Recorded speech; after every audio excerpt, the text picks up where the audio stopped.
Malam Yusuf kenan. To yanzu me kake bukata a gurina? Bukata ta shine kawai ki amince da soyayya ta. Tam shi kenan. Idan har kana bukatar na amince da soyayyarka, ina so ka biyo ni gida gobe misalin ƙarfe 4. Zan amince da soyayyarka. Na gode Allah da ya sa kika faɗa min wannan kalaman masu daɗi. Insha Allah zan zo. Na gode.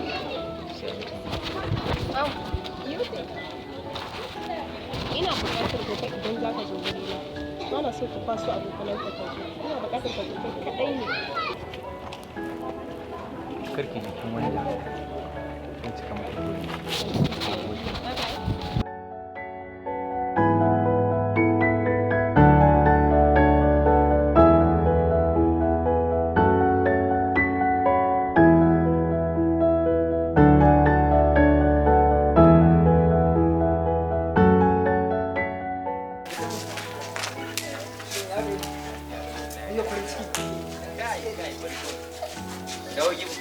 Akwai labari daga yan uwa ba. Ai nake gaya maka mutum yana alƙawali na da Fahijja yau zai cika domin ta ce in je gidansu an jima za ta karɓi soyayya na. Kai Yusuf, ni fa ban gama yarda da yarinyar nan ba. Ban gane baka gama yarda da ita ba. Kamar wata iska ko mayaudariya? Kai Yusuf, ya kamata ka yi nazari da abin da Adam ya gaya. Dan ya zauna kusa da gidansu. Dan yanzu ya fi ka sanin halatta fa. Gaskiya ka ringa yi wa mutum kyakkyawar zato ba mummunan zato ba. Dan bana so kana ma abin da nake so mummunan zato.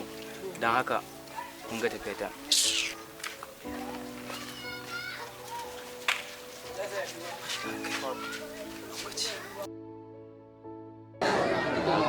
Kwanan nan za mu fara cin wani wayan da mutane. Wannan gayan fa.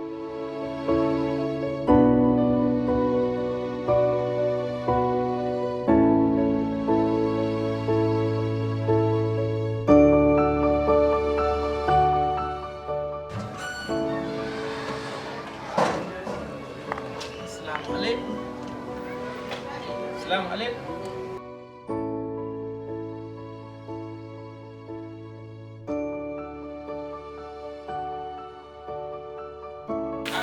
Assalamu alaikum.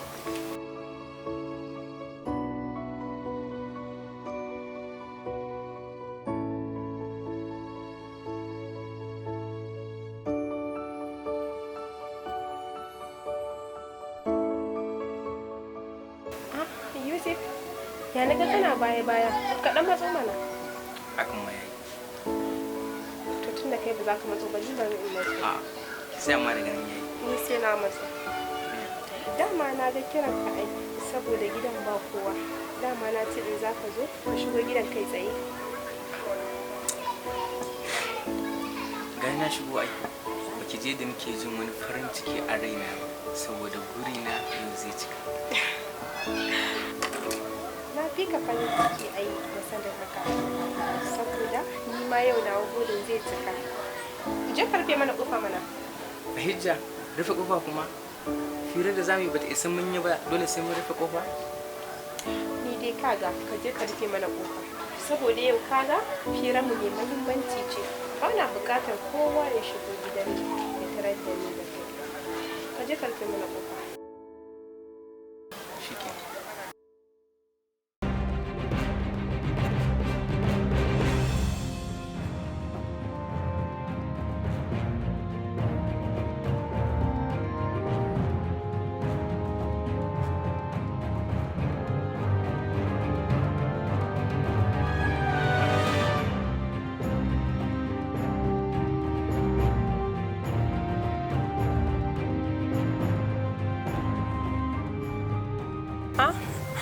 Yusuf ka dawo kenan. To mu dan shiga daga cikin mana. Fahijja, daga ni sai ke kuma kin ce in rufe gida, na rufe gida. Amma kuma duk abin da zamu bai isa mu yi anan ba, sai mun shiga a cikin ɗaki. Ni dai gaskiya ina gudun zargi. Wallahi Yusuf sai ka shiga cikin ɗakin nan na faɗa maka. matukar kana neman kwanciyar hankali tsakanin ni da kai wallahi sai ka shiga cikin ɗakin nan na gaya maka da ka shigo baka ga wasu mutane a kofar gida ba wasu maza a zaune to wallahi idan baka shiga ba da su zan haɗa ka na gaya maka shiga mu je. Fahijja yanzu haka zaki min? Amma riga an yi.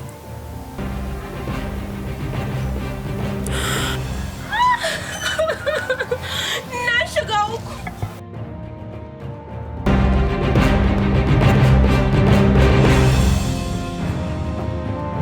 Ya bai je aka yi ne. Ni ma ban sani ba, ganinsa kawai ne a gidan. Ban san me ya kawo shi ba. Kai. wallahi shari take wallahi shari take ma shari take ma wallahi shari take ma wallahi shari take na Allah ko shari take ma wallahi shari take ma shari take ma da Allah ko Ya kai ne na ka jawo ne. Yarinyar nan ƙarya take yi fa. Kwanaki za ka samu wani gayi. wallahi shari take Ta mai rinin ma yarinyar nan. Haka ta kira ma. ya Allah ku ya Allah shari take ma wallahi billahi azimin shari take Kai gambo. Yarinyar nan fa sheri take mai fa. Kwanaki haka ta taba jawo wani bai yadda da bukatar ta ba. Ta yi mai irin wannan. Muka zo muka yi ta dukan mutum.